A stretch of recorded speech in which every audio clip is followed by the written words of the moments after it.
welcome to episode 713 of Longbox Heroes, the Lamborghini of comic book podcasts. Joe and Todd here. Todd, hello. How are you? I'm doing fantastic. It feels like 400 episodes was only yesterday, Joe. Or at least 30 seconds ago. Very so much, yes. Yes. So, hey, we got... somebody said this could be a short show, but they also lied. That would be me. So let's get right into what we have to cover this week. So in the news this week, we have Archie maybe taking a shot at the Rob, maybe. Mm-hmm. And a comic book store in Iowa doing the thing that we all said that they could do or should do. And they're doing a bit. Again, it's a light news week, guys. Right.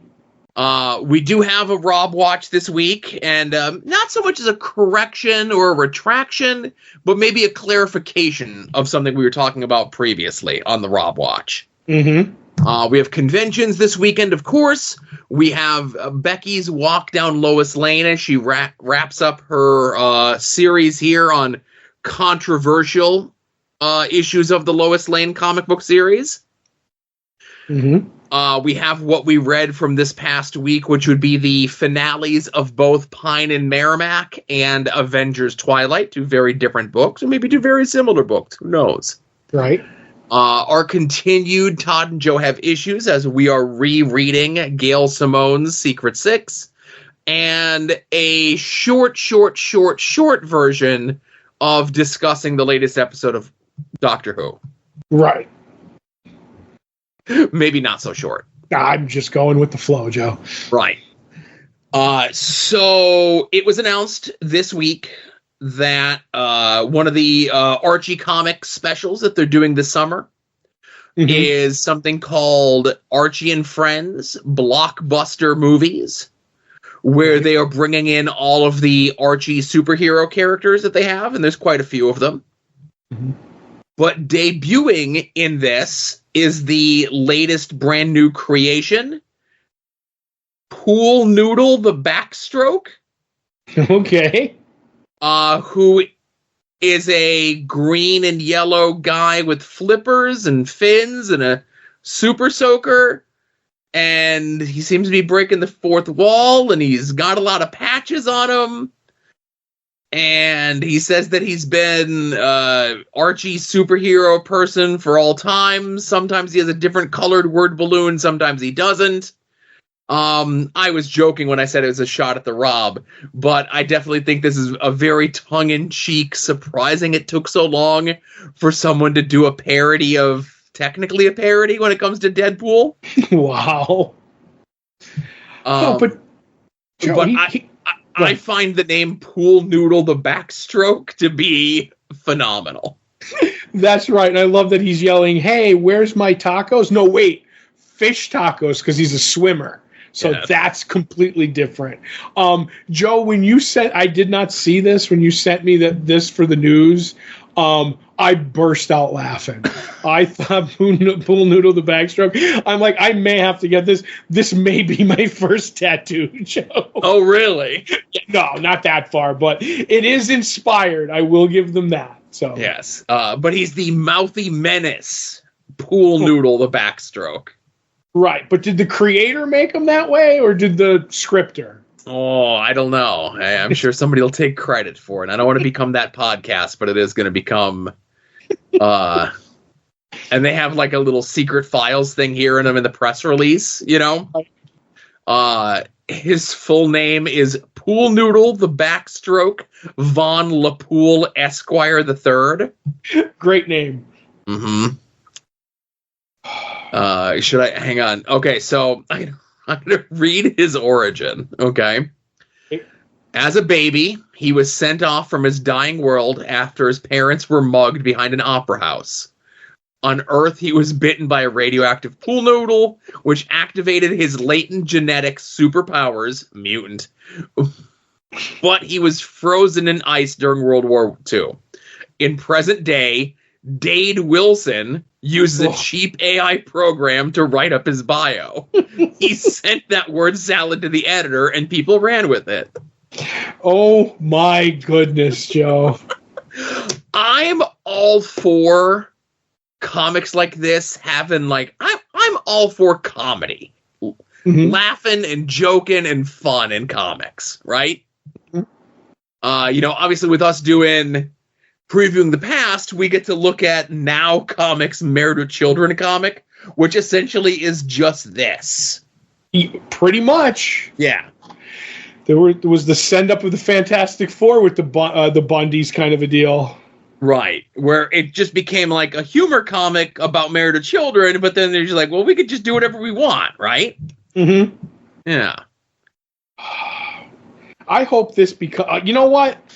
Any pool noodle comic Archie's going to put out, I'm going to become the Michael Jordan of pool noodle collecting and just, like, collect the heck out of this.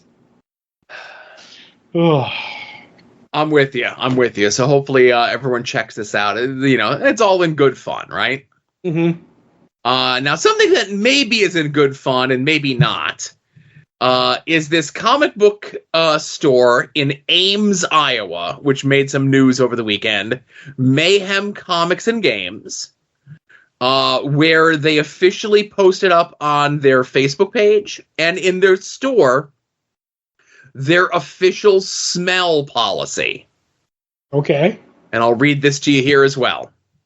We have had complaints from other players and customers about certain people's odors, making it uncomfortable for them to be in the store. Please wash your bodies with proper soap and shampoo, in addition to wearing clean clothes in the store. As much as we may like you, we cannot have your smell interrupt your business. If we receive a complaint or smell you ourselves, we reserve the right to ask you to leave and refuse your business. We appreciate your cooperation. And everyone's had some fun in regards to this, saying that they're going to have people walking around the store Febrezing other people, that it only took them 30 years to implement such a rule. And I get that they're having some fun, and listen, we're talking about it here, Uh-huh. But the fact that they had to do this, whether it was in seriousness or in jest, reminds me of a Dave Attell joke that I can't tell here on the show. But I'll try to clean it up, pun intended, about the guy who was arrested for smelling bad. Right. Which means he was warned many times. Oh my God. I believe it, Joe. Yes. Listen, every time I go into my comic shop, I make sure before I go in, I wash myself with a rag on a stick, Joe. Thank you. But yes, I agree with this, that this was done in jest, but it was necessary because no comic shop wants this PR that way. Do you know what I mean? Right. So somebody was walking in there, upsetting some nostrils as far as I'm concerned. And I remember not our local comic shop, which, does well, the Unknown around the corner when it was open. Right. I would go over there and they would game in there, and they straight up, it was a fact that the owner had told people was they had a candle, and it was the candle's name was named after a person who came in. It was like Steve's Candle, and they would light that candle when that person came to buy comics or play whatever games that they were going to do to, like, wash out the odor. And I was like, that's not good, man. You know what I mean? Like, you have to lay down the law on stuff like that. Right. And obviously I will say our store does not have a healthy gaming environment or section or otherwise. Right. And I think that this should be the rule, not just for a comic book store, but for any place where people linger. Mm-hmm. For any length of time. And the fact that there's a specific line in here, in addition to wearing clean clothes, that seems very pointed. Mm-hmm. Because you could wear clean clothes into the store and still smell bad. Yep. But if you're wearing dirty clothes into the store, probably smell bad. Just saying. Yep. Yeah, and I remember those other comic and gaming stores in our area. They're not around no more. But that is definitely something that I am always very self-conscious of. I feel as though something we had spoken about before, like as a convention rule. Yep. And also me having my toe in the world of independent professional wrestling. Yeah, I've seen some stains on chairs at wrestling shows. Okay. Allegations of stains notwithstanding. But, so it's every hobby that I'm involved in my life involves smelly people, and I just don't want to be that smelly person. Right. I do my best, like I said, with the stick and stuff, but I always get self-conscious too, because you never know. Because I used to work outside in the sun, you know what I mean? Like, and it would be like, all right, I'm coming home from work, I'm going to pick up my comics. I know that I smell like sweat, you know what I mean, or whatever, because I was outside. But it's kind of like, I'm going to get my books and I'm going to go home.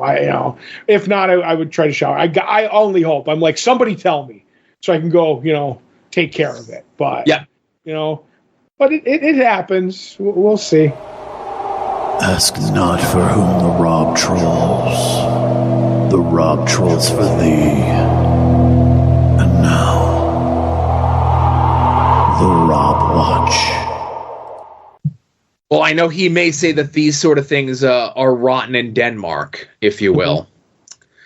But the Rob, even though he's taken the summer off for his podcast, it's not to say that he hasn't been busy over these last 7 days.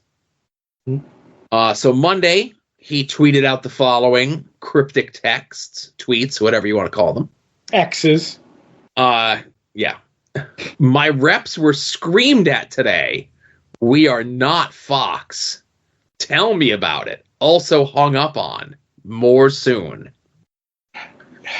Next tweet is... Oh, go ahead. I was going to say, did he yell at his reps too? Or... Because it says my reps were yelled at today, and I'm like, was it the Rob? Because he's kind of anxious, but go ahead. The big corps seek to intimidate in all manner of ways. The little guy are always tasked with continuing to press forward despite the screaming. And then that was followed up by, I didn't have Warner Brothers treating me better than Disney on my bingo card, but there it is. Now, the Rob offers no explanation of these things, just leaving them out there in the ether for people to speculate upon. Right. I know he hates that, too, so. Right. So he then tweeted out today, as we record these, that Quorum, which I don't know what that is. They do a tracking of movies, usually 8 months or whatever, before they come out. Right. And... the upcoming Deadpool Wolverine movie is the highest of a comic book movie in the last 3 years since Black Panther 2. Okay? Right. So the Rob says, I've done 378 episodes celebrating the impact of, all caps, the comic book creator. We start with blank pages en route to making the magic that produces all the rest. The toys, the games, the movies. We deserve more credit than the tiny names we have to squint to see mid-crawl. Right. Now. Go ahead. What's your speculation on this? I have a feeling those tweets the day before have a lot to do with that tweet from today. Could be. Now, I get it. Again, it's a shame that the creators themselves don't get the credit that they deserve for, their creations or otherwise. And, we've talked about this before on the show, so many different stories. And again, I forget the creator. Was it Chuck Dixon, maybe, whoever created KG Beast? Yes. Because Jim Starlin. Jim Starlin made more from KG Beast's appearance in the most recent Batman movie than he did from Thanos' appearance in all the Marvel movies. Yep. Phil Hester, because Onomatopoeia appeared in an episode of Arrow, maybe? Gotham? Flash, maybe something. He was able to take his family on a nice long European vacation. I forget who it was, but they created El Diablo for Suicide Squad. Yeah. And he showed the picture of the house that he bought his mom with. You know what I mean? Or his house or whatever. He's like, this is the house I bought with the check. Yeah. And I know Ed Brubaker has said him doing a cameo in Winter Soldier Yes, paid him more than the rights that he got for them taking his Winter Soldier storyline, Winter Soldier itself, whole cloth, and turning it into a movie. Mm-hmm. That being said, this is nothing new. And to say that the Rob is underappreciated, especially when it comes to Deadpool, especially when it comes to the movies, he has a cameo in the first movie. Mm-hmm. He was invited to the red carpet premieres, and I think he had said this recently, it was either the Golden Globes or the Oscars for both, because I think they were up for Best Adapted Screenplay. It was the Golden Globes because one of the Deadpool movies was up for Best Adapted Screenplay for a comedy, musical, or whatever. Right. So the Rob gets the full invite, the whole thing to the Golden Globes that year. He gets the cameo in the first movie, and then there's the bit in this movie that he was so super proud of that it was like Lee Field's shoes or whatever it was. Right. I don't know. He seems to be a lot more compensated as a creator of a property than like pretty much any other creator in the history of comics. Yes. I will say this. I wish Deadpool won for best, adapted screenplay. Yeah. Because then literally the scripters would have won the award. Oh, my goodness. Right.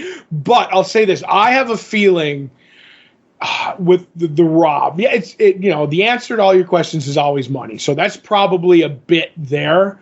But I would not doubt he wanted credit above the title, if that makes any sense.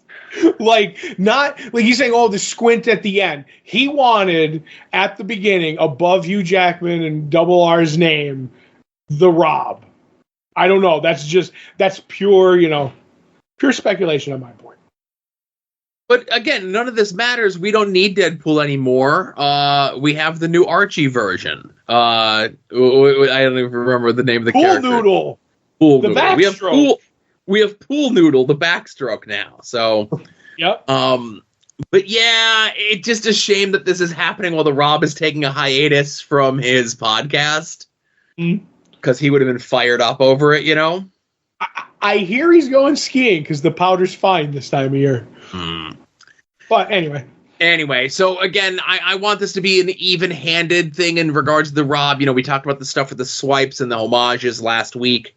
I didn't listen to the second episode of the podcast that came out in between last week and this week, but from what I understand, he did not address the Sega Saturn game or the Bubblegum Crisis stuff that he had liberally borrowed stuff from. He doesn't play video games, Joe. Right. And he ripped that off from another thing. So what we did discuss last week was in regards to some mid-90s work at Marvel by Herb Trimpe. Mm-hmm. And, the Rob had made remarks in regards to that Herb told him that he was, grateful and loved doing this. And you always take a lot of the things that the Rob says with a grain of salt. Mm-hmm. Okay. So Todd put on his Detective Comics detective hat and he did some sleuthing. And he came upon an article from Comics Legends Revealed by the great Brian Cronin. And a friend of the show, Mike Sterling, is even quoted in here in regards to the debunking of that story. Essentially, the story was that Herb Trimpe was told by Marvel, draw like the Rob or you're not getting work. Right. By editorial, yes. Right, by editorial. And then even people today in comics are like, well, if editorial told you to do it and you didn't do it, your stuff wasn't getting printed, sort of thing, right? Mm-hmm. So Brian reached out to Herb Trimpe, and this was a while ago because I think Herb has passed. Yes. And To quote Herb Trimpe himself, I've been asked this question before by some fans going as far to say that they felt sorry for the way Marvel made me change my style. Unfortunately, these are misdirected sympathies. Truth was, it was a lark, but a lark with a purpose. All devised by myself. No one at Marvel suggested I change the way that I draw. I looked at the new guys' stuff, the Rob included, and thought, hey, this stuff is great, very exciting. You could always learn from somebody else no matter how long you've been doing a thing. I did, however, think the style might lead to new work at the time when Marvel was already in trouble, and it did. The Fantastic Four book was my last series at Marvel, and contrary to what a lot of fans think, it was the best work I had done, and I had a whole lot of fun doing it. Very expressive. I think the newer influences in comic book art brought out a better me. Like I said, most fans of the earlier stuff would not agree. On one occasion, I inked a whole story with a brush, which is what I was raised on, and the editor objected, asking me not to do that anymore. But in general, no one pressured me into a change. Mm-hmm. I can't, how could you argue with the guy himself saying no? But I could see how he mentions about how he inked something with a brush, and the editor said, don't do that. And yeah, but he wasn't pressured. No, it wasn't pressured at all. Right, and that becoming the editors at Marvel forced me to draw like the Rob. But also, yeah, I will say they probably never forced him to draw like the Rob. I just felt that he kind of, like, that was a very polite way, I think, of saying, I knew the industry was changing, so I tried to adapt so I could keep getting work, if that makes any sense. Now, whether or not he really liked the Rob style or whatever, or if he's just being, very gracious, I believe that he tried, because they even say, I think in that article and a couple other places, like, it was shortly after that he never worked for Marvel again. So it didn't work. You know what I mean? But if it had worked, he would have drawn, more issues, if that makes any sense. And I it is what it is. You can't, there's no way to ask him, like you said. Right, exactly. But I wanted clarity. I wanted to get a quote directly from the person in question himself. And if you do get a chance and you have free time, go look up. I think they're archived on CBR, Comic Book Resources website. All of those comic book legends revealed sort of thing. I think Brian Cronin even put them out in a book, if you want like a physical book to walk around with. I love those. Obviously he doesn't do them at all anymore or as much anymore, but that was like one of those must-read things. They used to come out like Fridays at noon Eastern time, and I used to love reading them. Right. And I would also, because I have to, it's my OCD, I cannot take credit for finding that article. Okay. That was Beckie at the comic shop while we were talking about it. There you go. Of us. I think DJ was there, a couple other people, and it came up. And all of a sudden she chimed in. She's like, oh, I found this. I mean, I had to go find it again because she didn't tell me what the link was or whatever. But she brought it up and she was reading it to us. And credit where credit's due. Do you know what I mean? There's a Kevin Nash quote where he says that if somebody asks you if you came up with something, whether you did or didn't, you should always say yes, always take credit. Right. Don't give credit to someone else. Fair enough. I mean, I only have 5 moves when it comes to this podcast. So flipping your hair, the framing elbows, the big squisher. But I know who it's going to get back to. Oh, okay. And I took – listen, take credit for it if you're not – you're not going to get caught. You see what I'm saying? There's a flaw in – I know it's the only one, but it's the flaw in Nash's plan. Oh, my goodness. So, hey, listen, there's conventions this weekend. I don't look to see if any wrestling people are at them unless they're friends of mine, because there are wrestling people at some conventions this weekend. But conventions of note this weekend, Niagara Falls Comic-Con. Slowly I turned. Thank you. That's not the only reason I included it in here, but it's one of the reasons. Greg Capullo, Brian Azzarello, James O'Barr are going to be at that one. Sweet. And then in Dallas, Texas is the Fan Expo Dallas.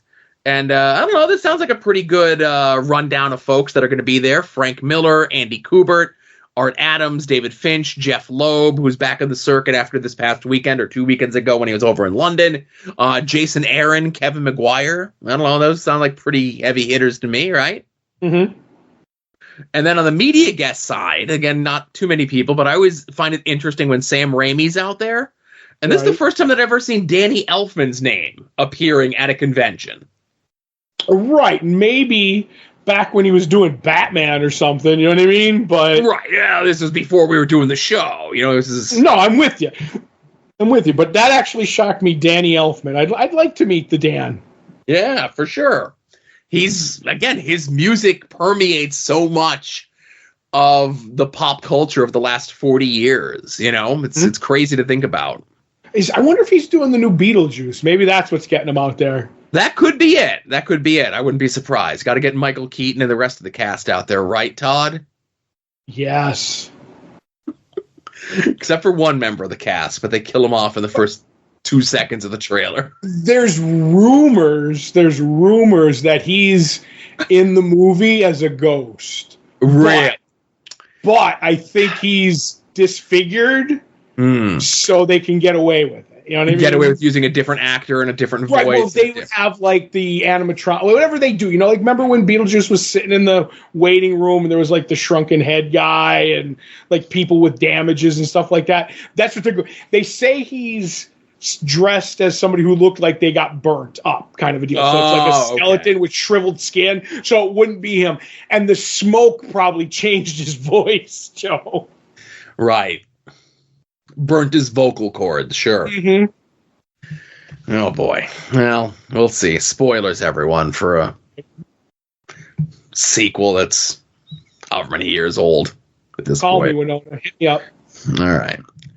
So we'll have the link to those conventions in the show notes, of course, along with information about soon-to-be-named network at soon-to-be-named-network.tumblr.com. Mm-hmm. I emailed Jeremy today and was not very successful.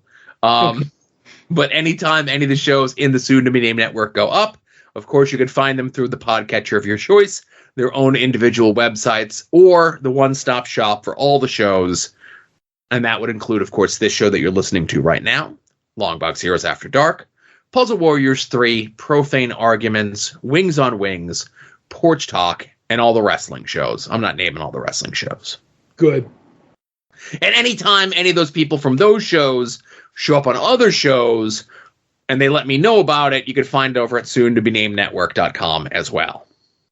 You could also check out some of our other friends and the stuff that they're up to in and around the internet in the world of comic bookery. The aforementioned Mike Sterling, you can go check out his blog at progressiveruin.com. You can go check out our friend Kevin's blog over at helliansteam.com. You can go check out Rick Williams' The Chop Shop at freekaratechops.storeenvy.com. You can go buy Jason Sandberg's Jupiter a la carte through his Indiegogo page, and that's all linked up there as well. Also, Chris Runt's self-published Battle Monsters over at fortressofcomicnews.com. Friend of the show, Davey of the band Cave People. He has his digital and print comics up over at cavedomaincomics.com. He's teased that he was going to be working on something later on this year. All eyes, all ears, and so forth will be toward that. And if you do not have a comic book store in your area, or you do not have a good comic book store in your area, let our store be your store. Comics on the Green. I have the Facebook page linked up. Anytime the books come in, we're slowly but surely getting away from Tuesday and Wednesday shipping, and I cannot wait for that. You could find out all the key silver issue books that just show up on Dave's doorstep on a bi-weekly basis these days. Mm-hmm. And you can sign up for the mail order subscription service, get books mailed to you weekly, bi-weekly, or monthly. And if you do, there's a chance you can get a sketch on the package from our good friend Beckie, who we're going to turn things over to now for My Walk Down Lois Lane. Welcome back to My Walk Down Lois Lane.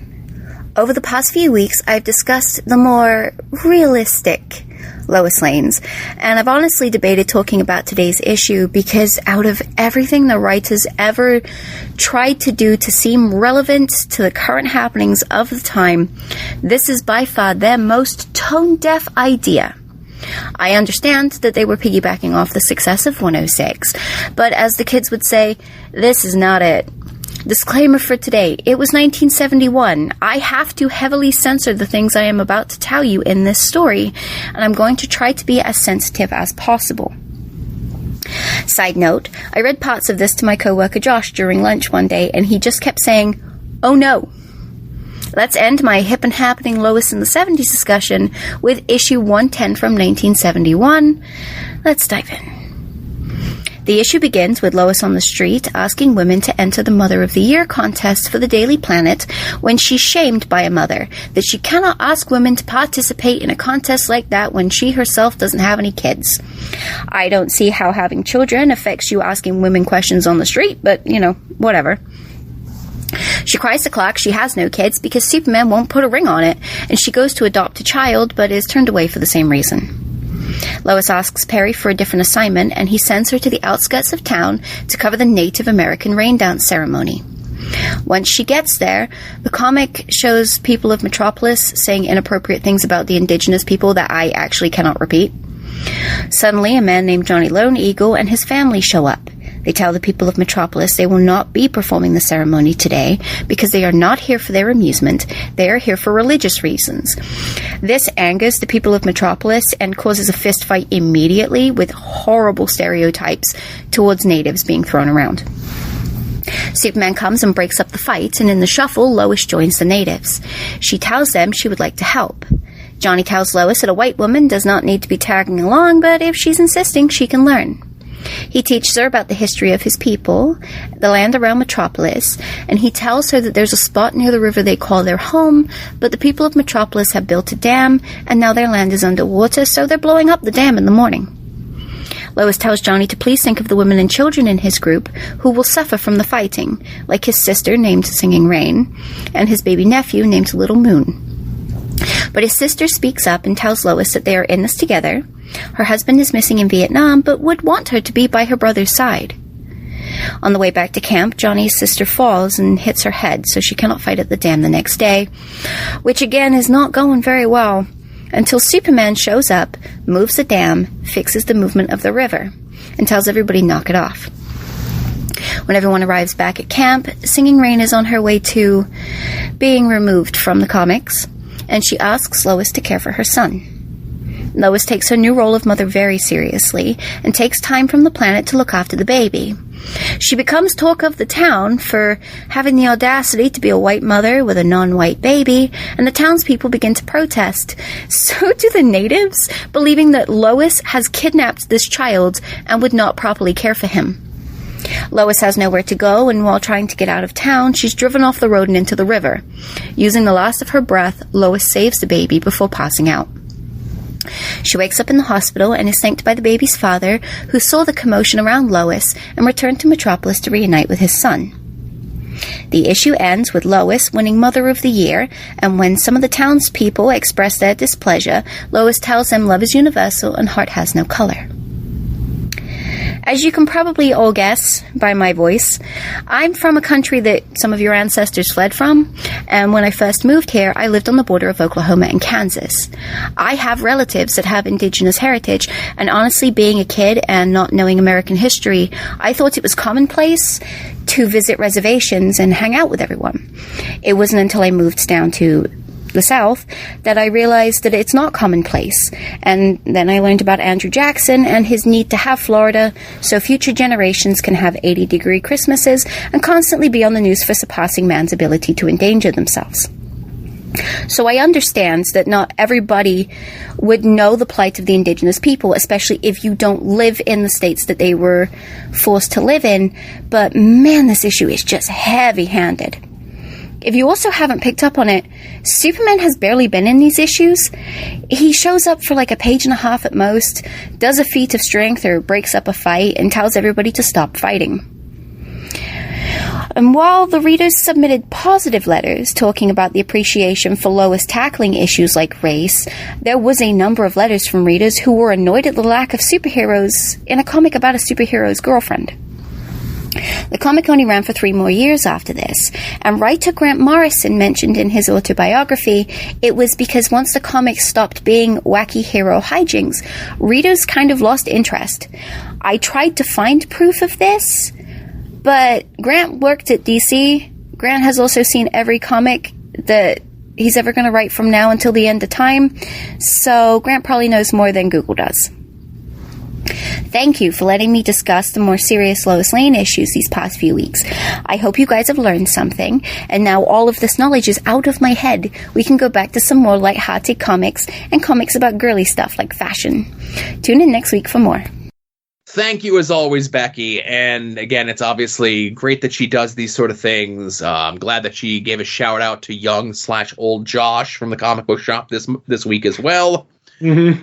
And as she mentions, so I love all the Lois Lane stuff, and obviously we're getting into some of the more controversial stuff, and we're kind of done with that now. And as she mentioned, we're going to go back to some of the more sillier and softer stuff. But the one thing that Becky mentions, and the one thing that it's a thread that she pulls and unravels that she is going to get into in the next couple of weeks, so spoilers on that, is sales numbers. Right. And it is fascinating. Again, as someone who is currently in comic books, has been reading comic books now for almost, 40 years ourselves, you and I, to see what sales numbers looked like in the late 80s, early 90s. Yes. And then to compare them to what they are today.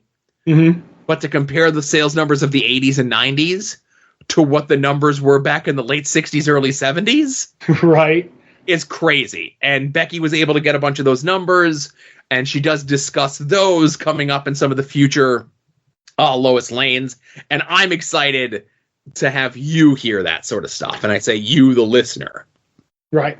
And I'll say this because it was a different time where like the numbers were right and they were fact checked. You know what I mean? Like now numbers today, it's like, oh, well, we have these numbers over here, and some comics are sold by this distributor, and then we don't count the digital. Like it's just a different venue where it's like, yeah, we know what we sold because it was all written in these little tablets. You know what I mean? So I really like that. And in this episode, I find it fascinating that like people complaining that Superman doesn't show up enough in the Lois Lane book. You know what I mean? And I'm like, okay, he only shows up to stop fights and for feats of strength. And I swear to God, that's me showing up at family reunions. So I love that description. But. So again, thank you very much, Becky, for all the due diligence and research and so forth and everything that you do for this segment. So Todd, let's get into what we read from this past week. Where would you like to begin? I'm going to start with Pine and Merrimack number 5, written by Kyle Starks, drawn by Fran Galan. Last we left our, intrepid heroes. Parker was shot and killed at one of the big group meetings with the creepy cult people, and now Linnea is escaping, and the whole time she's escaping, she is remembering Parker and how he said like she talks about losing her sister and basically saying, I don't know if I could ever lose you, and he basically says, I promise that that you'll go first, kind of a deal. It's just great, back and forth by the writing by Kyle with these characters. And then she's going to basically head out to maybe get a revenge. And she runs in to the lady as a detective that Linnea ruined her life. And she's going to get her revenge on Linnea. And things maybe don't quite go as you would expect, but I found that bit very interesting to wrap that kind of up. And then finally, Linnea goes back to the cult, meeting and proceeds to bust stuff up. And maybe in it, because they were kind of doing a ceremony, maybe reverts things back to before something happened, but we're not really sure because things are starting, as the issue ends, starting to play out kind of the way things went earlier on in the books. I don't know where we are there. It's very much, a cliffhanger, but a foreboding kind of ending. So I think it was a very interesting ending to this 5-issue mini. But with the end written there and a question mark, I think we might get some more Pine and Merrimack, Joe. Right. And again, to tread a little bit more carefully there in regards to this, I think when we talked about issue 4 and Parker gets shot, and we sat here and we speculated, we're like, they can't kill him off. Something's got to happen, right? Right. Something like, how are they going to bring him back? Was this we speculated as to what this could be. And I will say this, what happens is not anything that we came up with. And it's definitely a twist on the way that things would go. It's definitely not something I was expecting. And as you mentioned, the fact that it was left as a cliffhanger, I think was great. I know this book did sell very well. They went to second printings and third printings on some of the earlier issues. I know Kyle's got a lot of stuff coming up here in the near future. He's got the Dark Horse book that he's doing in conjunction with Patton Oswalt that's coming out, I think, next month. So I'm not really sure what the rest of his schedule looks like, but I love the fact that this was left as a cliffhanger. I really enjoyed the threads that were woven in these 5 issues that all kind of got paid off. And instead of having a bunch of, and I'm trying to be as vague as possible because I don't really want to spoil it, but like you can kind of sort of figure out what happens just from the way that we're tiptoeing around it. But the fact that everything that was set up in the previous 4 issues gets paid off in the 5th issue, there's no other dangling plot threads except for the big cliffhanger that's introduced in those last 2 or 3 pages of the story. Right. Yeah. So again, if that's a bit of ruining things, then yes, it is, but we're 5 issues into a 5-issue miniseries. We've talked about every single issue. When the trade of this comes out, get it. You can get these all the time digitally. Go to your store, tell them to reorder this. It was a really great story. And yes, obviously we are very biased toward Kyle. We've enjoyed all of his work for all of the stuff that he's done. I can't think of anything that I've read of his that I haven't thoroughly enjoyed. I would agree. Yeah. So check this out. Again, it's wrapped up, so the trade of that should be coming out any day now. Another thing that wrapped up, another thing that'll have a trade or a hardcover. I don't even know how Marvel collects things anymore because I don't get Marvel collections all that much. That would be Avengers Twilight #6, written by Chip Zdarsky with art by Daniel Acuna. And I feel confident talking about the cliffhanger from issue 5 of this issue because it's on the cover of issue 6. True. And that would be the big H-Day thing that kind of, changed everything in this little corner of the Marvel Universe that Chip and Acuna are playing in, that we thought the H stood for heroes, but the H actually stands for Hulk. Right. And throughout all of this, Red Skull, posing as a relative of Jarvis, has been manipulating the son of Tony Stark and Janet Van Dyne, Jimmy Stark. The Red Skull has been manipulating Jimmy behind the scenes to get to this moment to have that full takeover of not only the United States but the world, but also to fully discredit the few heroes that are left working in secret and otherwise. And obviously where a lot of this started was the very first issue with Captain America going on that talk show and the documentary that was coming out that essentially was the Red Skull had a lot of good points. Right, he was misunderstood. Yeah. But we get this, I like an Avengers story where we mix in some new folks or some weird folks. I was talking to somebody online, like the Kurt Busiek, George Perez, late 90s era, where they mixed in Justice and Firestar from New Warriors into the Avengers. Yes. I like stuff like that because it felt as though the New Warriors is the junior team, almost like the Teen Titans, and then you're graduating to the big kids team of the Avengers. But nothing beats a well-written story with the classics, Cap, Thor, Iron Man, Hulk. Love it. I mean, there's not much more I can add. I'm with you. I like the fact that, Hulk shows up and now they kind of split the story off at that point because the Hulk and Thor end up fighting around the world kind of a deal. And that's really cool. I'm not going to spoil anything there. And then you're left with, the heroes that we've been built up to this point trying to stop the Red Skull in Iron Man type armor, and it all plays out. We get an ending, but I feel like this is the tip of the iceberg that we're gonna get. Remember when they just did the story Old Man Logan, and I don't mean this in a bad way, but they milked Old Man Logan with like Old Man Hawkeye, Old Man Star-Lord, Old Man. I feel like this is where it's going to be. It's going to be Avengers Twilight, the new Hawkeye, or what they could spin off, create new Bullseye.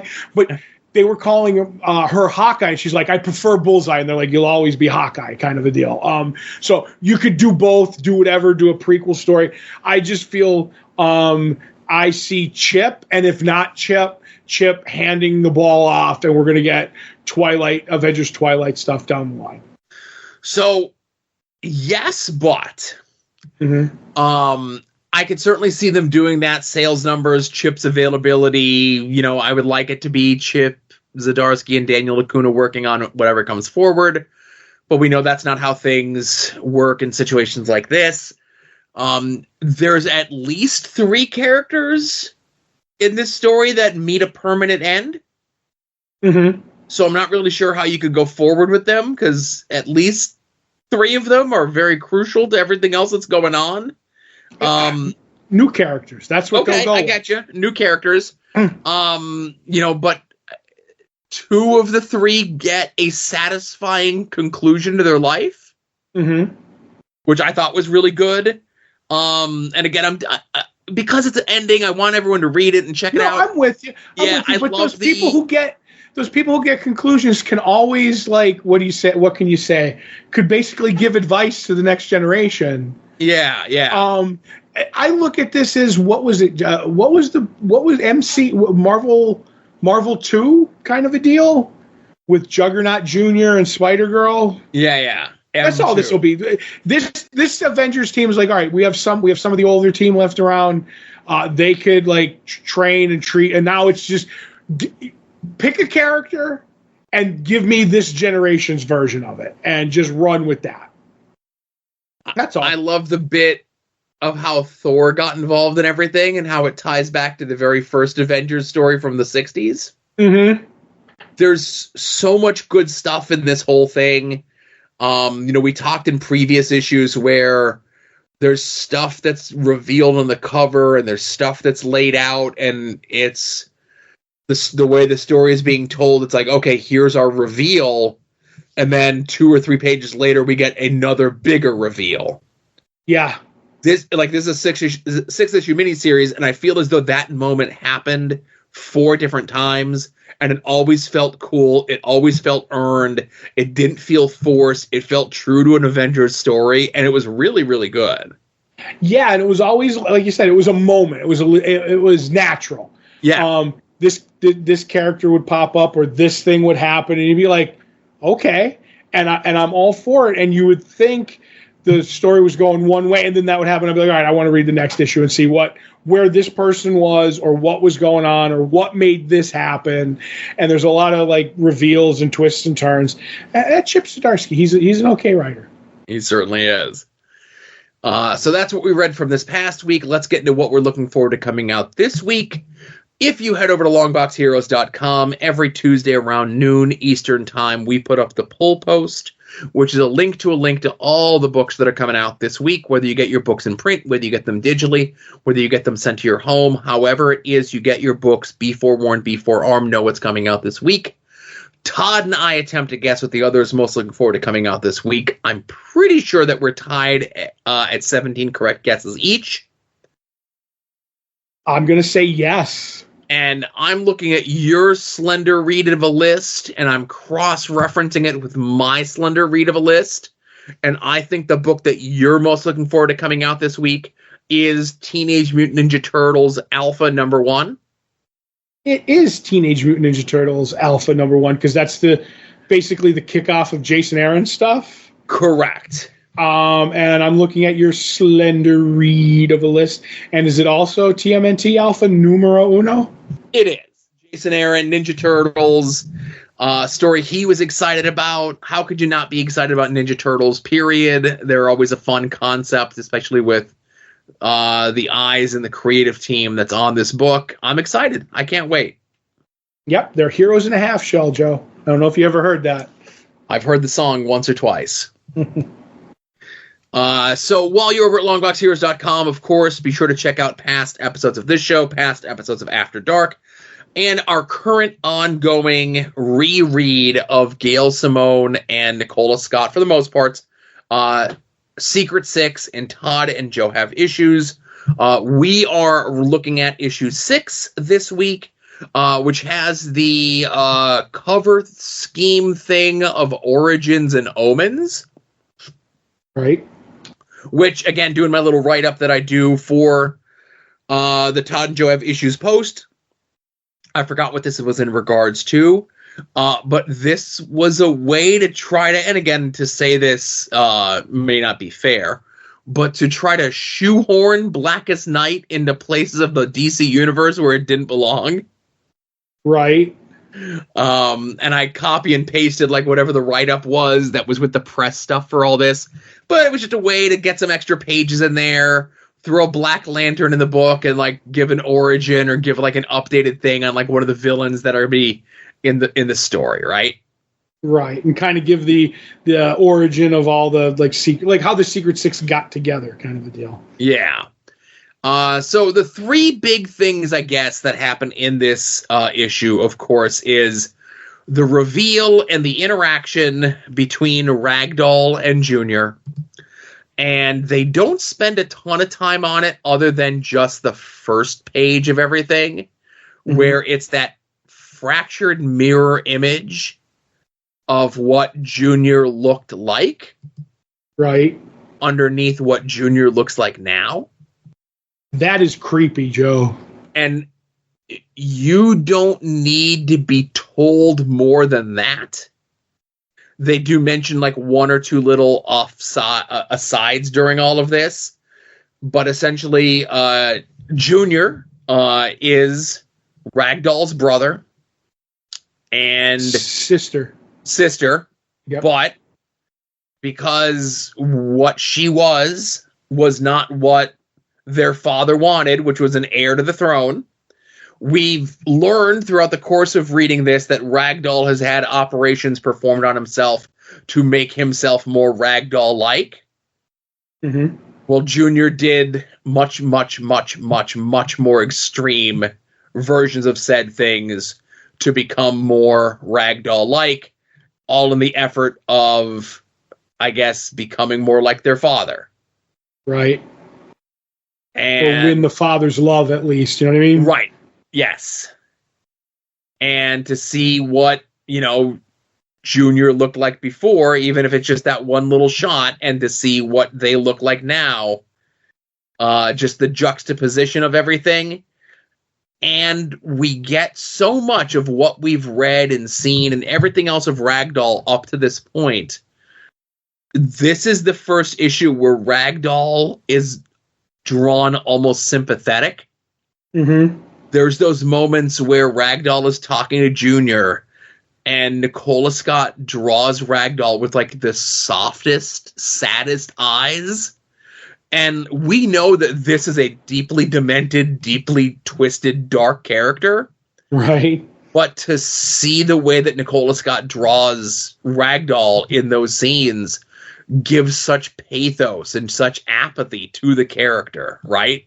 Mm-hmm. So obviously that's a big thing, and that does not get closed because they escape to the Secret Six with Bane, who is beaten and in tow, and Deadshot wants to have Bane use the venom on himself because, like any good junkie, he can't completely quit. He's got some of his stuff on him. Right. And in their getaway, stopping in a rest area, is where we get the origin of Jeanette. Mm-hmm. And we learn that Jeanette is a banshee, but not the banshee in the way that like a lot of other people would know her as, that she was not born into it, she became it. And the way that her origin story is told, of how old she is and how far back it goes and everything like that. And of course, that's kind of how the issue ends in regards to her and Deadshot and so forth. But this issue is also the reintroduction of the Mad Hatter. Yes, because they said the job was hired by somebody out of Gotham with money that smelled remarkably like herring. So that everybody was thinking it was the Penguin. But, Joe, that herring was a red one, Joe. Oh, I remember when I was reading this, I was like, like the Penguin, why would the Penguin? And then the Mad Hatter shows up, and boy, oh boy, he's still as deranged as he was before, Joe. So good. And, obviously they kind of, power him up a little bit, maybe that he's that much more wealthy, and that's not really something that was part of Mad Hatter's thing. But one, you would have to assume that any Batman villain that has these resources to be able to pull off the plans that they can do have to have some sort of level of financial whatever, just other than robbing banks. Mm-hmm. He has the ability to, control people, so he's going to get that money easier. Yeah. So again, I was speculating here. I'm like, oh, this is a 6-issue trade or whatever it is. But we've got at least another issue plus left in this tale before everything gets wrapped up, I'll tell you, I believe that first storyline, 6 Degrees of Devastation, was an 8-parter. That the trades were literally 8 issues back then. Do you know what I mean? Mm-hmm. And that's kind of probably, I'll even say, what maybe even heard it being reprinted again over the years, because nobody wants to reprint 8-issue trade paperbacks. It's all 6s, so the story doesn't fit into their program, if you will. But I have to look into that, because I swear to God, those early trades were 8 issues. But yeah, I'm not real. And again, like I said, and obviously we could talk about this spoilery wise, and Deadshot betrays the crew. Obviously as Jeanette tries to make a pass at him at the rest area, Deadshot used that as an opportunity to put a slug in the gut of Scandal, get the card, abscond with the fancy card that they have with Tarantula and an incapacitated Bane in there, leaving Catman, Ragdoll, Scandal, and Jeanette stranded. And yeah. I know what happens next, but obviously reading it at the time, it does not do a lot to make you empathize for Deadshot, Right. Yeah. But I like Secret Six, Joe, if that's any, consolation. Yeah, this is great rereading all this stuff. I really do enjoy it quite a bit. And looking at everything here, I know you had said you think there's like 6 or 7 or 8 in the trade, as it were. Mm-hmm. I think, well, and again, just peeking at the covers of some of the future issues, you forget all the stuff that DC was doing in and around the time with like some of the cover and trade dress that gets put on some of the future covers here, Mm-hmm. Yeah, that's all. And I will say, I do believe by all the websites that I've been on, unless it changes, because as we record, it's a Tuesday and the real list doesn't go out until Wednesday. I think the omnibus drops next week. According to the Diamond shipping and all that sort of jazz, it is supposed to be in stores, next Tuesday. So if you've ordered it, you're waiting on it, whatever, go get that omnibus, man. Yep. So with that being said, you're over at longboxheroes.com. You need a shirt, a pin, or a sticker, shoot me an email, shoot me a message in the Discord, wherever you get in touch with me, we'll work out a deal and I'll get you some shirts and pins and stickers. I'm not going to mention the full push for it here because the sale's not until next week, but TeePublic has hats now. Oh. You can get all of our fancy logos on a hat. I like that. I know there's like regular and trucker style hats. If they have fitted hats and or John Cena style hats, maybe I might have to invest in like a fish math hat or something. Oh my God. I would never buy one for myself because who would do that? Buy clothes of your own podcast. But wait a minute. Makes me want to wear one on Fish Math Day. Right. Oh my goodness. Put it on backwards at least, Gonna answer a lot more questions. Gonna answer a lot more questions than it asks, I'll say. That is true. But yeah, I'll give you the full court press next week when the sale is going on. Of course, our eBay affiliate link. This page contains affiliate links for eBay. We may receive a small commission on purchases that you make. You could use the affiliate link at any time to buy anything on eBay and support us at the same time. Yeah. The best way to support us, though, that gives you the most bang for your buck, is to sign up for our Patreon at patreon.com/longboxheroes.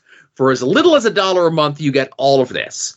You get 2 bonus shows from Todd and myself every month, previewing the past, where we look at 30 years ago this month's previews catalog. This weekend, we're getting ready to record June 1994. You also get Comic Book Oddities, where we look at some of the lesser known, more maligned, less favorably remembered, pre-Marvel Cinematic Universe comic book stuff.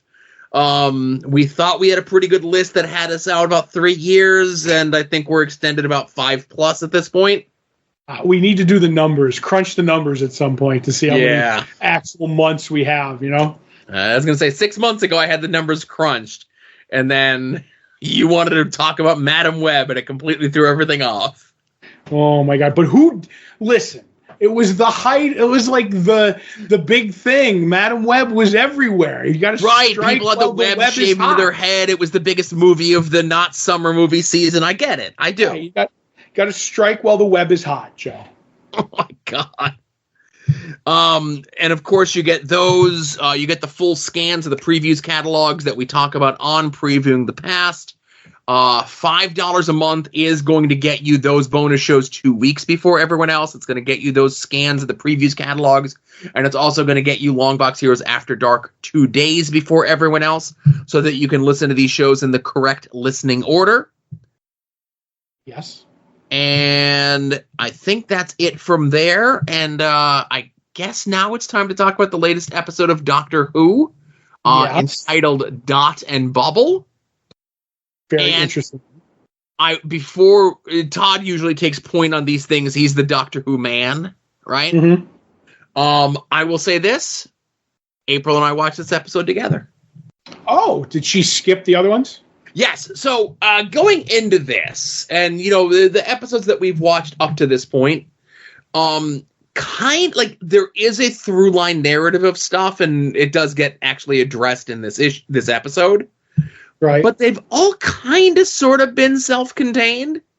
I would 100% agree with that. Other than, like you said, the overarching thing that the memory of Ruby being left at the church is changing, and that's about it. Right. So the memory of Ruby being left at the church does not come up in this episode. Mm-hmm. And nobody steps on anything in this episode, unless I forget. No, but do I want to do it here or later? I will say this. We're talking about it. Let's go. This is another episode where now they have a couple of through lines that it's the first time they've ever been hugged that they don't hug. So in Space Babies, we end up seeing they're like, oh, you've never been hugged. All the babies get hugged. And then in this episode, somebody's like, oh, that's the first time I've ever been hugged. And then later on, they're like, is that what we're doing? Hugging now? And this is the second time in a couple of episodes that somebody dies and people are like, oh, well, they're in the sky now. That's very lucky.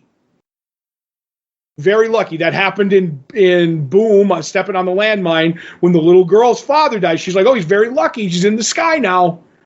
And somebody dies in this, and somebody mentions, oh, they're very lucky. And they're like, that's exactly what I was thinking. And I'm like, huh. Another slightly reoccurring theme. I wonder if they're going to have a bunch of reoccurring themes that don't hit every episode, but hit every couple episode, and then have them all dovetail into the end, if that makes any sense. Get back to me with the list of all of these. Okay, I'll try to remember what I got. You know what I mean? Yeah. I'll try to remember what I got. But obviously the one is the old woman. Mm-hmm. Who, and again, we haven't even gotten into talking about the episode, but she is Lindy's mom in this episode. And when she pops up on the thing, both the doctor and Ruby are like, hey, wait a minute. I've seen this woman before. And they start naming of her previous appearances, right? Right. So that was the only thing that I had to stop and say, okay, this is what this means, April. Right. Well, there you go. That's the whole time, the whole episode, I had my finger on the remote waiting for somebody to get something to get stepped on so I could explain all that to her as well. Oh, man. You don't want your stuff stepped on. That's the worst. Right. But, so, anything else before I go on to the beginning of the episode? Oh, go for it. Okay. I'll chime in where I need to. I didn't, because we watched it together, I don't have extensive notes, but I have mental notes, which is, whatever. So the episode starts out with the character named Lindy, who wakes up to social media and the cool visual of it, that it's a bubble and there's like a dot that is a metal sphere, like a basically Mr. Terrific T-sphere kind of a deal. Good analogy. Right, that projects it. So that's going to be through the whole thing. And we end up very early on, they lay out pretty much everything we need to know about that sphere as it, has all her friends and she interacts with everybody. And it's on all the time while she's awake, to the point that it has to tell her where to go, forward, it has arrows, and she doesn't have to look where she's going. And I was like, okay, that's not going to come into play at all, that you can't see where you're going. But she ends up talking with her friends, and it's all very vapid and empty, which is what they're going with this.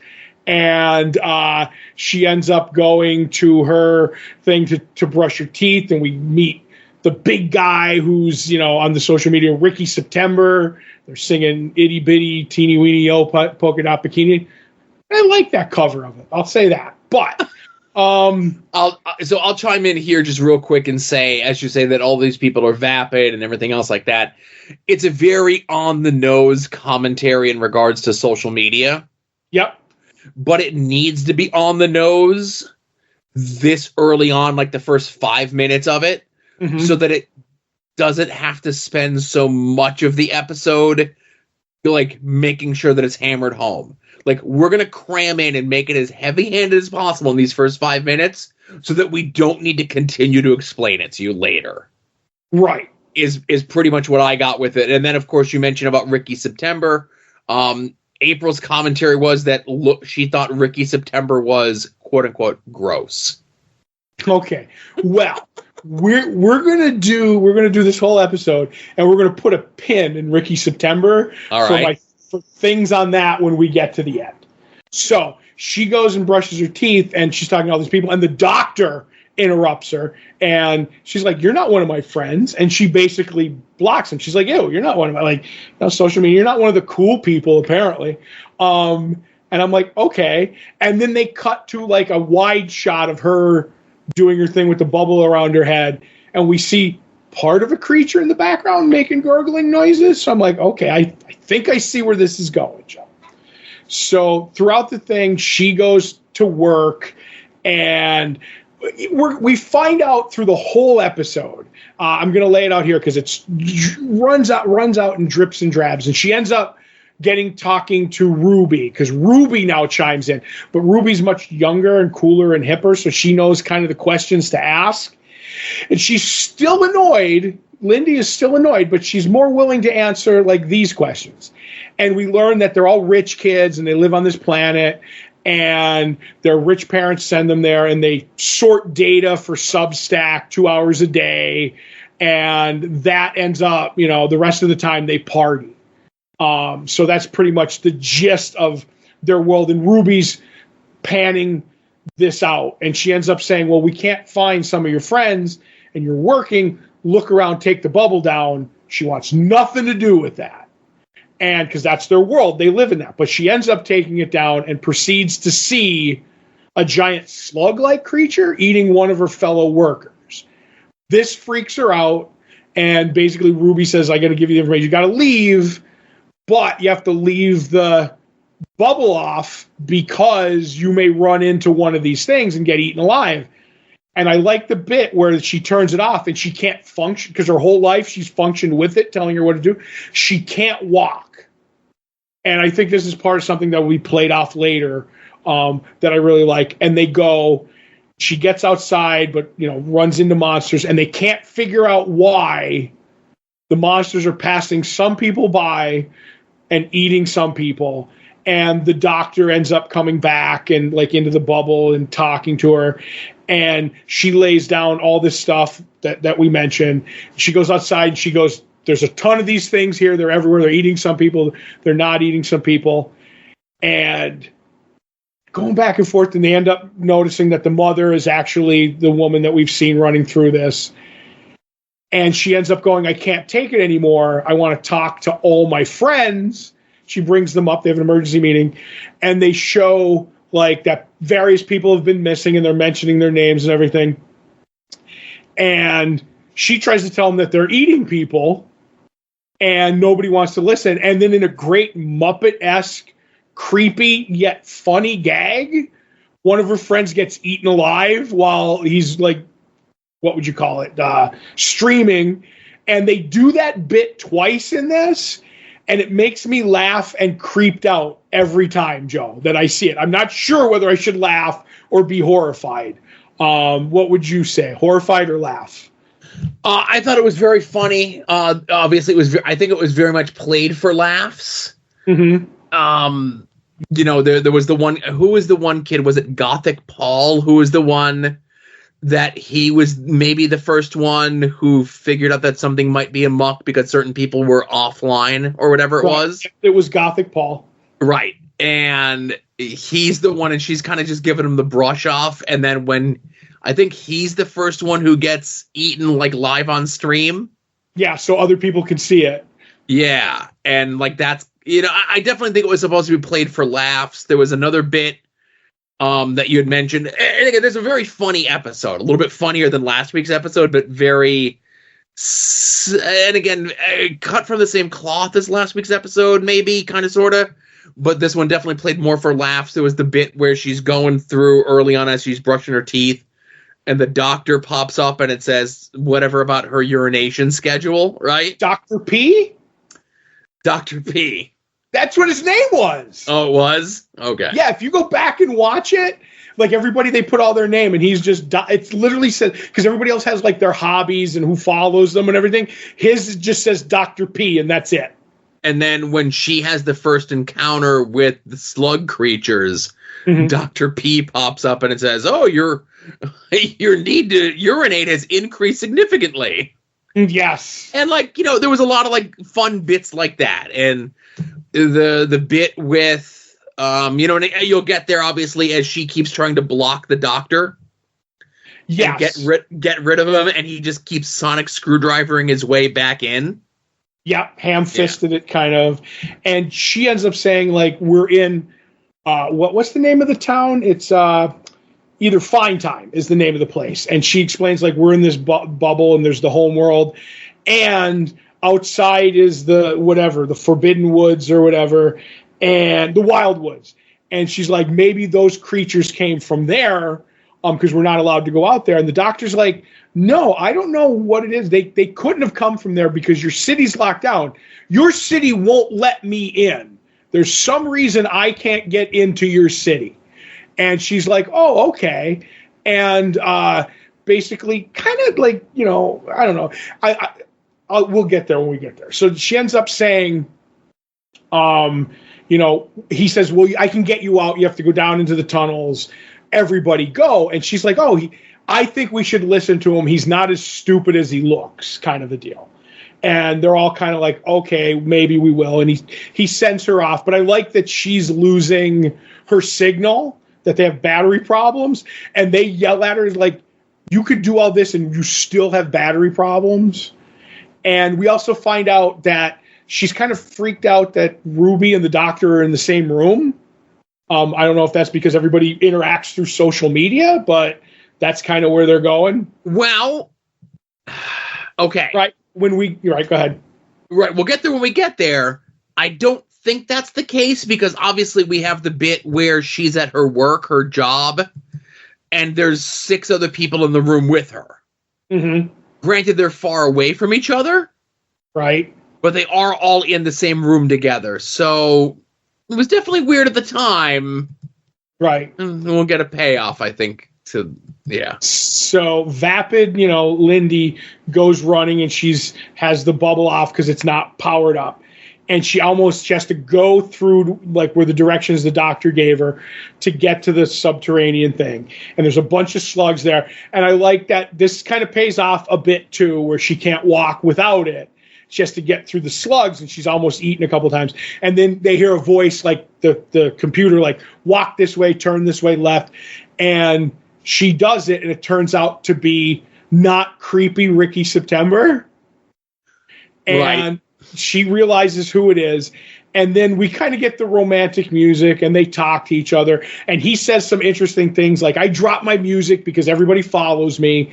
I do it my 2 hours a day because that's all they work. And he goes, and then I shut it all off. I shut off the dot and bubble and I go read and I just stay in my apartment. I like to be left alone. She's like, oh, that's very interesting. And we hear the romantic music and she's falling from. And this is when I realized, Joe, in this episode, I figured out what it's about.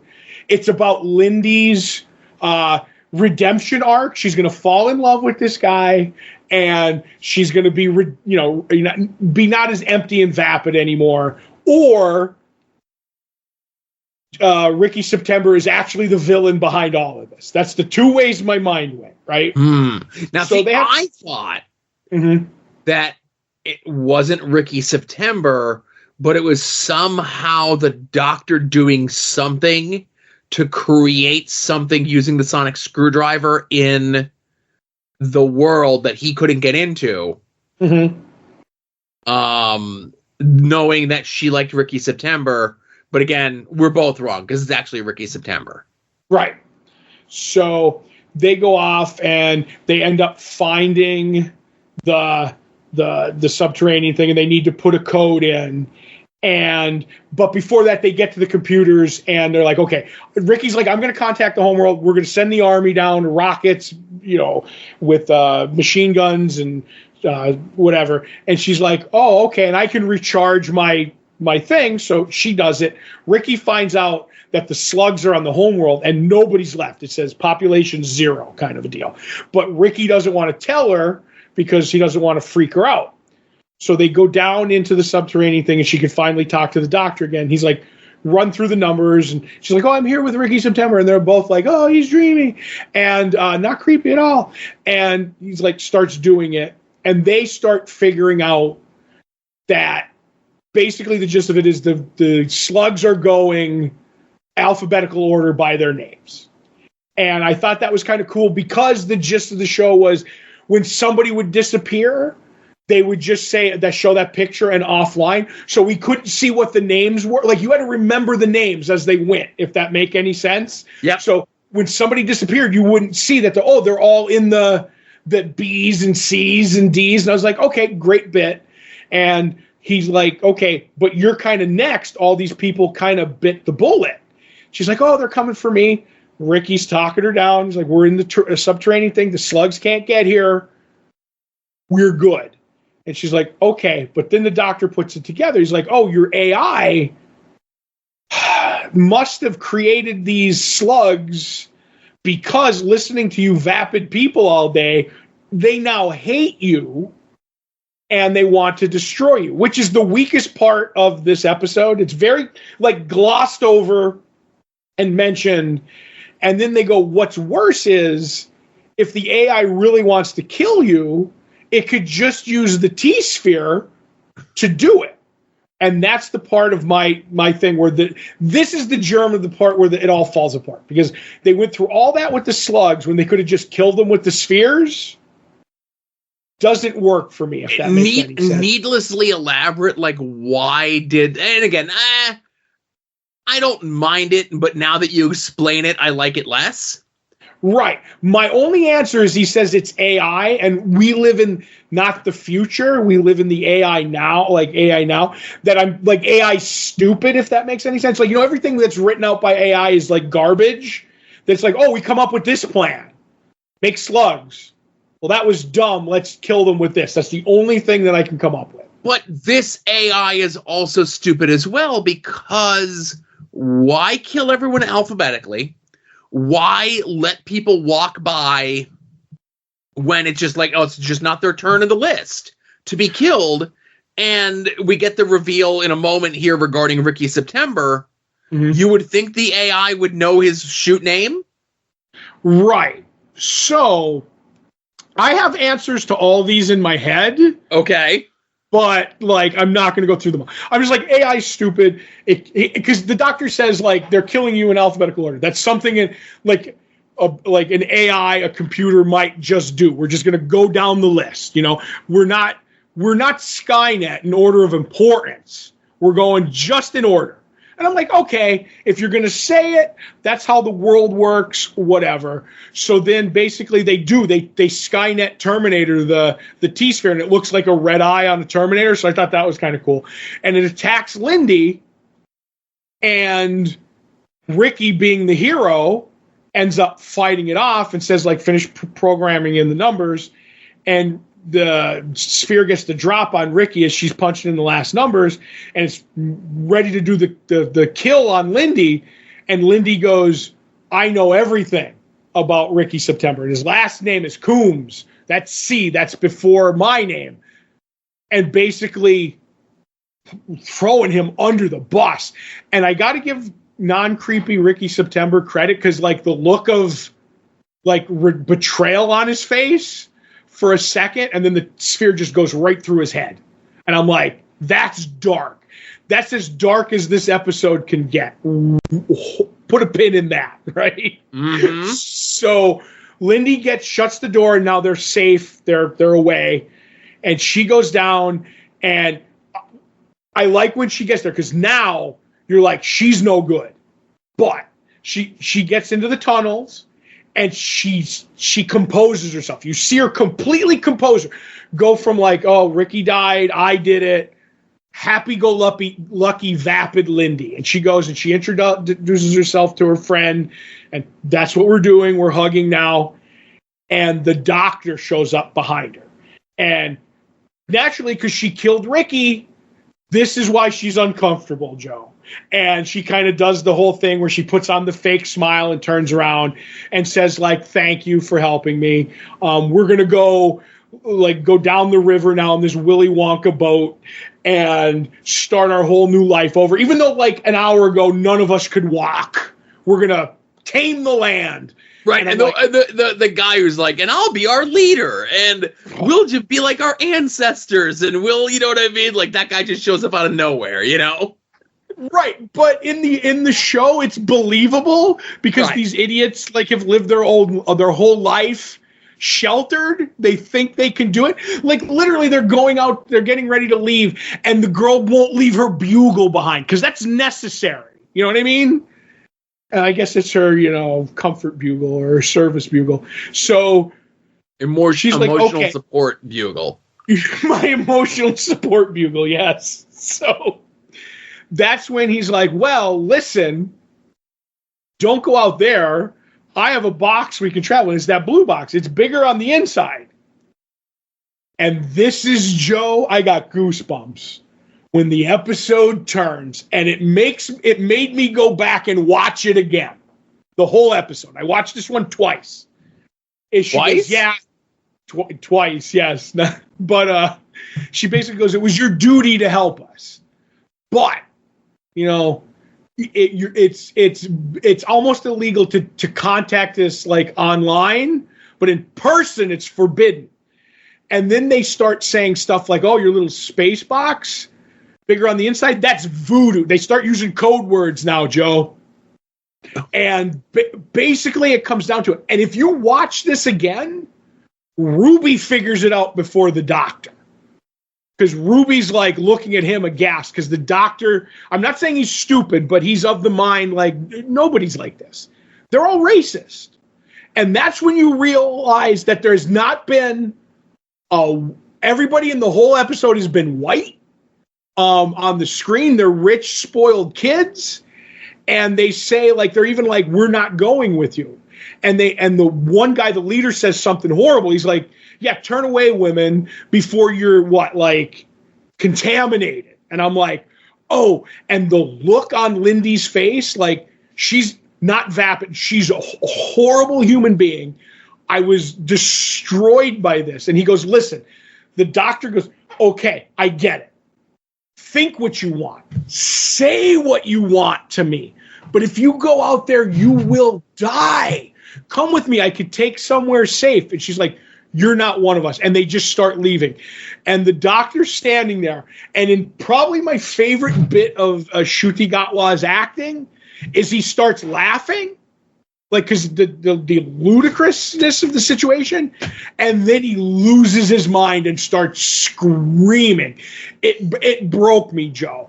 And the look, the content, smug, superior look on Lindy as she's leaving in the boat as the doctor's crying, knowing he can't save her, was one of the bleakest ending in Doctor Who history. And he gets in the TARDIS and he leaves. All the while, the sad version of the 15th Doctor theme plays over it. I was like, I did not think that we were going to go down this road or have this hard of a turn in this episode of Doctor Who. But again, it's a misdirect in that all the pieces are there.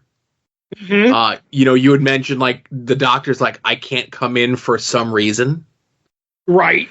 And he's trying to figure out, you'd mentioned it, that he's trying to figure out, he goes, why are they eating some of you and not all of you? Is it a scent? Is it something that you eat? Is it this? Is it that? Mm-hmm. So he's trying to figure what makes these people different. Right. Not realizing that they, obviously know what makes him different from them, mm-hmm. and treat him very differently. And obviously, again, there was a lot jammed into this episode in regards to commentary of stuff, social commentary, mm-hmm. Commentary on social media in general, race stuff, that sort of thing.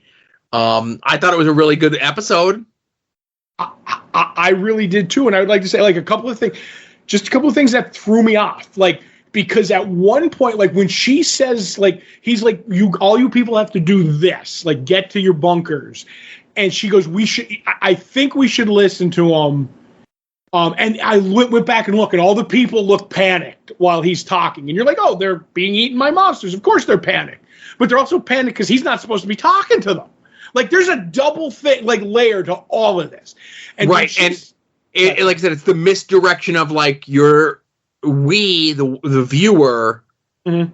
are with, like, we're with the doctor in that the threat is the bugs, the monsters, the slugs, the whatever. Mm-hmm. Whereas the people, the Lindys and the everyone else, sure, the threat is the monsters, but also it's the doctor, but we don't see that. We're, you know what I mean? It's undercover. Right, because he's kind of helping. Like, I need him to survive, so I'll tolerate it, kind of. Yeah.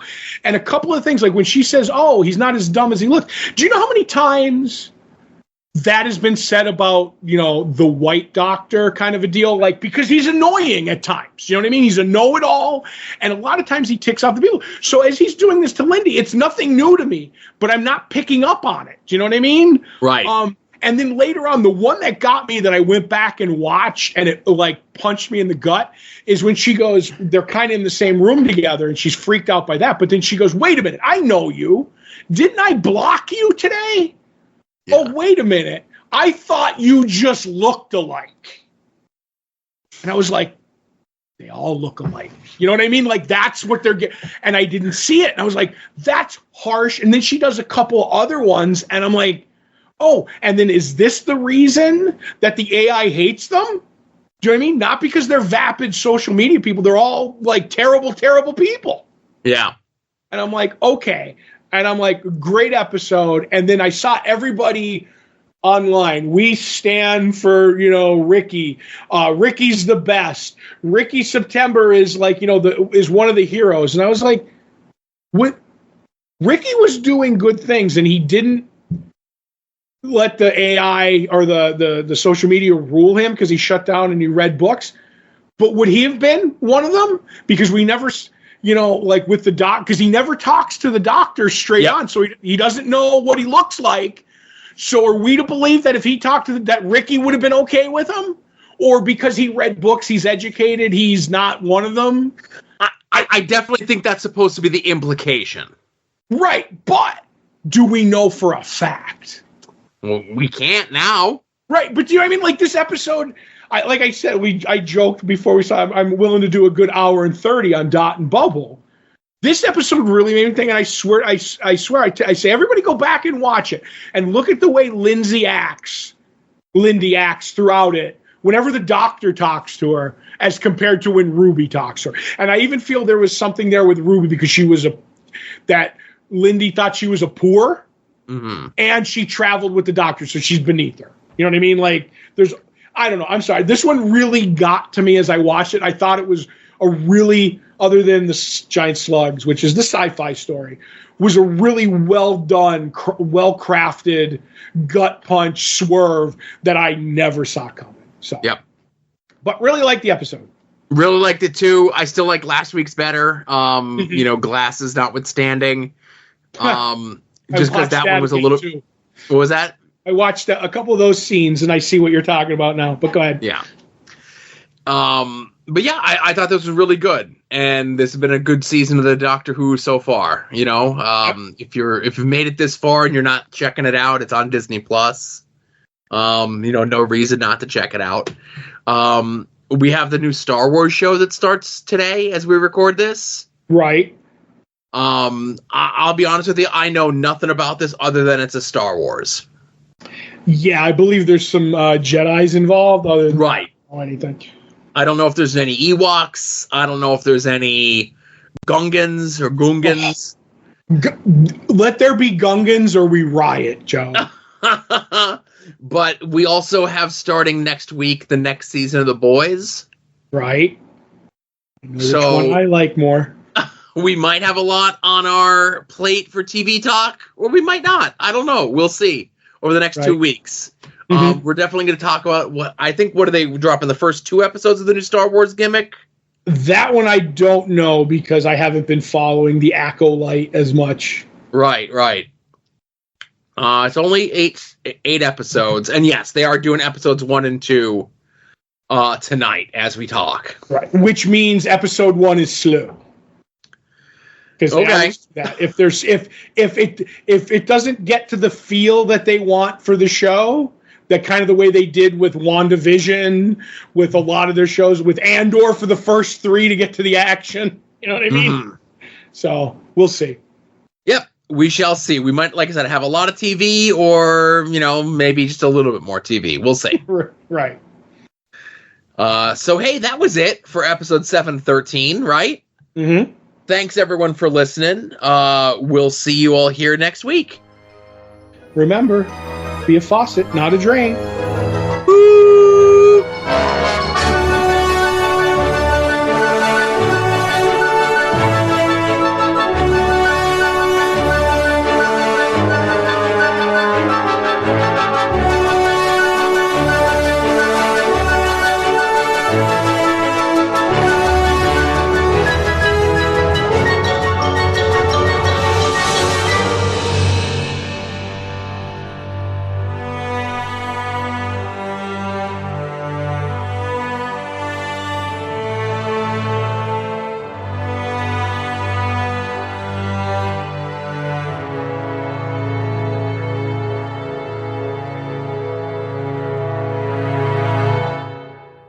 You're listening to the soon-to-be-named network, the Lamborghini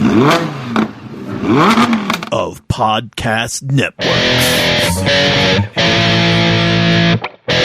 The Rob is a Longbox hero. The Rob is a Longbox hero. He gives us five stars.